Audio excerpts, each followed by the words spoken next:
ನಮಸ್ಕಾರ. ನಾನು doctor Nagaraj, S ಅಂಗಡಿ, ಆತ್ರೇಯ ಆಯುರ್ವೇದಾಲಯ, ದುರ್ಗಿಗುಡಿ, ಶಿವಮೊಗ್ಗ. ನೋಡಿ, ಅಜೀರ್ಣತೆ, ಮಲಬದ್ಧತೆ ಹಾಗೂ ಹೊಟ್ಟೆಯಲ್ಲಿ ಏನೋ ಗುಡುಗುಡು ಆದ ಒಂದು ಶಬ್ದ, ಅದರ ಜೊತೆ ಹೊಕ್ಕಳಿನ ಭಾಗ ಅಥವಾ ಮೇಲ್ಭಾಗ ಅದರ ಸುತ್ತ ಡಬ ಡಬ ಡಬ ಡಬ ಎಂದು ಶಬ್ದ ಮಾಡುವ ಒಂದು ಸಂಕೇತ. ಅದರ ಜೊತೆಗೆ ಆಲಸ್ಯತನ, ದೌರ್ಬಲ್ಯತನ ಇರುವಂಥದ್ದು. ಹಾಗೆ ಪುರುಷರಲ್ಲಿ ವೀರ್ಯ ದೌರ್ಬಲ್ಯ ಇರುವಂಥದ್ದು, ಸ್ತ್ರೀಯರಲ್ಲಿ ಮುಟ್ಟಿನ ಸಮಸ್ಯೆ ಇರುವಂಥದ್ದು, ಜೊತೆಗೆ ಅಜೀರ್ಣತೆ, ಮಲಬದ್ಧತೆ ಇರುವ ಸಂದರ್ಭದಲ್ಲಿ ಈ ಚಿಕಿತ್ಸೆಯನ್ನು ನಾವು ಅತ್ಯುತ್ತಮವಾಗಿ ಪರಿಣಾಮಕಾರಿಯಾಗಿರ್ತಕ್ಕಂಥ ಫಲಿತಾಂಶ ನೀಡೋದಕ್ಕಾಗಿ ಬಳಸ್ತೇವೆ. ಅದೇ ಈಗ ನಾನು ಇವರಿಗೆ ಮಾಡ್ತಕ್ಕಂಥ ಚಿಕಿತ್ಸೆ ಅದೇನಪ್ಪ ಅಂತಂದರೆ ನಾಭಿ ಚಿಕಿತ್ಸೆ ಅಂತ ನಾವು ಕರಿತೀವಿ. ಹೇಳ್ತಾರೆ, ನಾಭಿ ಚಿಕಿತ್ಸೆ ನಾವು ಹೇಗೆ ಮಾಡ್ತೇವೆ ಅನ್ನೋದನ್ನು ನೋಡಿ, ಅದರ ಜೊತೆಗೆ ನಾನು ನಾಭಿಯ ಒಂದು ಇಂಪಾರ್ಟೆನ್ಸ್ ಏನಪ್ಪ ನಮ್ಮ ದೇಹದಲ್ಲಿ ಅನ್ನೋದನ್ನು ನಾನು ತಿಳಿಸ್ಕೊಡ್ತೇನೆ. ನಾಭಿ ಸುಮಾರು 72,000 ಸೂಕ್ಷ್ಮ ನಾಡಿಗಳು ಈ ನಾಭಿಯಿಂದ ಒರಿಜಿನೇಟ್ ಆಗುತ್ತೆ. ಹಾಗೆ ಅದರಲ್ಲಿ ಪ್ರಮುಖವಾಗಿರತಕ್ಕಂಥದ್ದು ಈಡ, ಪಿಂಗಲ ಮತ್ತು ಸುಷುಮ್ನ ನಾಡಿ. ಈಡ ನಾಡಿ, ಪಿಂಗಲ ನಾಡಿ, ಸುಷುಮ್ನ ನಾಡಿ. ಇಲ್ಲಿಂದ ಅದಕ್ಕೆ ಆ ನರಿಷ್ಮೆಂಟ್ ಸಿಗುತ್ತಂತೆ. ಈ ಏನು ಅಂಬಿಲಿಕಸ್ ಇದೆ, ಇದು ಪ್ರಾಣವನ್ನು ನರಿಷ್ಮೆಂಟ್ ಮಾಡುವಂತಹ, ಪ್ರಾಣ ಇದರಿಂದ ಬೇರೆ ಎಲ್ಲ ಭಾಗಕ್ಕೆ ಹೋಗುವಂತಹ ಒಂದು ಸಿಸ್ಟಮ್ ಆಯುರ್ವೇದದಲ್ಲಿ ತಿಳಿಸಿದ್ದಾರೆ. 72,000 ಸೂಕ್ಷ್ಮ ನಾಡಿಗಳು ಈ ಅಂಬಿಲಿಕಸ್ನಿಂದ ಹೋಗುತ್ತೆ ಅಂದರೆ ಅದು ಎಷ್ಟು ಇಂಪಾರ್ಟೆನ್ಸ್ ಇರ್ಬೋದು ನೋಡಿ. ಅದಕ್ಕೆ ಹೇಳ್ತಾರೆ, ಈ ಅಂಬಿಲಿಕಸ್ ಆಯುರ್ವೇದದ ಪ್ರಕಾರ ಎಲ್ಲ ದೋಷಗಳು ಅಂದರೆ ಪ್ರಮುಖವಾಗಿರೋ ದೋಷಗಳು ಈ ಅಂಬಿಲಿಕಸ್ ಸುತ್ತನೇ ಇರೋದಂತೆ. ಒಂದು ಹೇಳ್ತಾರೆ, ಸಮಾನೋ ಅಂತರಗ್ನಿ ಸಮೀಪಸ್ಥಿತಾ. ಆ ಅಂತರಗ್ನಿ ಅನ್ನೋ ಈ ಭಾಗದಲ್ಲಿ ಸಮಾನ ವಾಯು ಇದೆಯಂತೆ, ಅದು ಜೀರ್ಣಕ್ರಿಯೆಗೆ ಸಹಕಾರಿಯಾಗುವಂತಹ ಒಂದು ದೋಷ.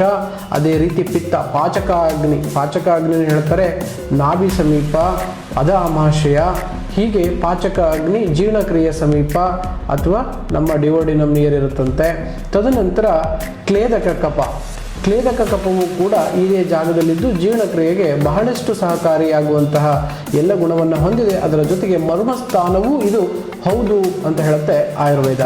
ಹಾಗಾಗಿ ನಾಭಿ ಚಿಕಿತ್ಸೆ ಎಲ್ಲರಲ್ಲೂ ಒಂದು ಸ್ವಲ್ಪ ತುಪ್ಪವನ್ನಾದರೂ, ಬೆಣ್ಣೆಯನ್ನಾದರೂ ಅಥವಾ ಎಣ್ಣೆಯನ್ನಾದರೂ ಹಾಕಿ ಅದರ ಸುತ್ತ ನಾವು ಕ್ಲಾಕ್ ವೈಸ್ ಮಸಾಜನ್ನು ಮಾಡುತ್ತಾ ಸುಮಾರು 10 ರಿಂದ 20 ನಿಮಿಷ ಮಸಾಜ್ ಮಾಡಿ ಆ ವಾಯು ದೋಷವನ್ನು ನಾವೇನು ಹೇಳ್ತೀವಿ ಅದು ಆ ಕಡೆ ಈ ಕಡೆ ಓಡಾಡುವಂತಹ ಬೋವೆಲ್ ಮೂಮೆಂಟ್ಸ್ ಏನಿರುತ್ತೆ ಅದನ್ನು ನಾವು ಒಂದು ಕಡೆ ಕೇಂದ್ರೀಕರಿಸಿ ಅದನ್ನು ನಾವು ಚಿಕಿತ್ಸೆ ಮಾಡಿದಾಗ ಅದು ಅತ್ಯುತ್ತಮವಾದ ಫಲಿತಾಂಶವನ್ನು ನೀಡುತ್ತೆ. ನೋಡಿ, ನಾನು ಇವರಿಗೆ ನಾಭಿ ತಪ್ಪಿತ್ತು, ಹಾಗಾಗಿ ಇವರಿಗೆ 1 ತಿಂಗಳಿನಿಂದ ಆಲಸ್ಯತನ ಏನೇನಾಗ್ತಿತ್ತು ಪುಟ್ಟ ನಿಮಗೆ? ಉಸಿರಾಟದ ಸ್ವಲ್ಪ ಸಮಸ್ಯೆ ಇತ್ತು. ಉಸಿರಾಟದ ದೋಷ ಆಗ್ತಾ ಇತ್ತು, ಮಲಗಿದಾಗ ಹೊಟ್ಟೆ ಎಲ್ಲ ಗುಡುಗುಡು ಅಂತಿತ್ತು. ಹೊಟ್ಟೆ ಗುಡುಗುಡು ಅಂತಿತ್ತು, ಇಲ್ಲೆಲ್ಲ ಪೇನ್ ಬರ್ತಿತ್ತು, ಹೊಟ್ಟೆ ಭಾಗ, ಮೇಲ್ಭಾಗ ಎಲ್ಲ. ಆನಂತರ ಒಂಥರ ಮೂಡ್ ಸ್ವಿಂಗ್ಸು, ಸಮಾಧಾನ ಇರಲ್ಲ, ಮೈಯೆಲ್ಲ ಭಾರ, ಎದೆ ನೋಯ್ತಾ ಇದೆ, ಮೈ ಭಾರ ಆಗಿದೆ. ಅದಕ್ಕೆ ಗ್ಯಾಸ್ಟ್ರಿಕ್ ಟ್ಯಾಬ್ಲೆಟ್ ತಗೊಂಡ್ರು ಅದ್ರಲ್ಲಿ ಸಮಾಧಾನ ಆಗುತ್ತೆ ಮತ್ತು ಹಂಗೆ ಆಗುತ್ತೆ. ಅವನ್ನೆಲ್ಲ ಮುಗಿಸ್ಕೊಂಡು ಬಂದಿದ್ರಲ್ವ ಈಗ ನಮ್ಮ ಕಡೆ? ಅವೆಲ್ಲ ಮುಗಿಸ್ಕೊಂಡಿದ್ದೀವಿ. ಯಾಕೆ ಅಂತ ಅದೆಲ್ಲ ನಾರ್ಮಲ್ ಬಂತು, ಸ್ಕ್ಯಾನ್ ಮಾಡಿದ್ರು ನಾರ್ಮಲ್ ಇದೆ, ಎಲ್ಲ ನಾರ್ಮಲ್ ಇದೆ. ಅದು ನಿಮ್ಮ ಸಮಸ್ಯೆ ಗುಣ ಆಗಲಿಲ್ಲ. ಓಕೆ, ಅದಕ್ಕೆ ನಮ್ಮ ಹತ್ರ ಬಂದಿದ್ದಾರೆ. ಯಾಕೆ ಅಂತಂದರೆ ನಮ್ಮ ಮೇಲೆ ಇರ್ತಕ್ಕಂಥ ನಂಬಿಕೆ, ಯಾಕೆಂದರೆ ಹಿಂದೂ ಕೂಡ ಇವರು ಪೇಷಂಟ್ ಆದಾಗ ನಮ್ಮಲ್ಲೇ ಬಂದು ಗುಣಮುಖ ಆಗಿದ್ರಿ. ಸೊ ಈಗ ಎಲ್ಲ ಪ್ರಯೋಗ ಆಗಿ ಏನೂ ಫಲಿತಾಂಶ ಹೊರಗಡೆ ಸಿಗದೇ ಇದ್ದಾಗ ನಮ್ಮಲ್ಲಿ ಅದೇ ನಂಬಿಕೆ ಇಟ್ಟು ಬಂದಿದ್ದಾರೆ. ಖಂಡಿತ ಅವರ ನಂಬಿಕೆಗೆ ನಾವು ಹುಷಿ ಮಾಡೋದಿಲ್ಲ. ಆ ನಂಬಿಕೆಗೆ ನಂಬಿಕೆಯಾಗಿ ಚಿಕಿತ್ಸೆಯನ್ನು ಮಾಡಿ ಆಯುರ್ವೇದದ ಶಕ್ತಿಯ ಮುಖಾಂತರ ಮತ್ತೆ ಅವರಿಗೆ ಒಳ್ಳೆ ಫಲಿತಾಂಶ ಕೊಡುವ ದಿಕ್ಕಿನಲ್ಲಿ ನಮ್ಮ ಒಂದು ಪ್ರಯತ್ನ. ಇದಕ್ಕೆ ನಾಭಿ ಚಿಕಿತ್ಸೆ ಅಂತ ಕರಿತೀವಿ.